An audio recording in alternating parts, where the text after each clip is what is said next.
La FACEN está muy contenta y como todos los años celebra el Día del Maestro y celebra la decisión que tomamos hace algunos años de colaborar con la formación de los docentes. Nuestra casa de estudios, si bien es una casa, no es una facultad de humanidades, es una facultad de ciencias, no se arrepiente de haber puesto su grano de arena para colaborar con la formación de los docentes que tanto necesita nuestro país.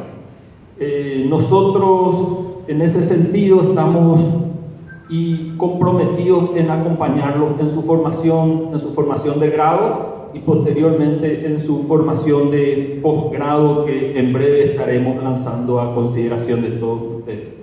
Tengan todos un feliz Día del Maestro el día de mañana y una bella celebración el día de hoy. Gracias.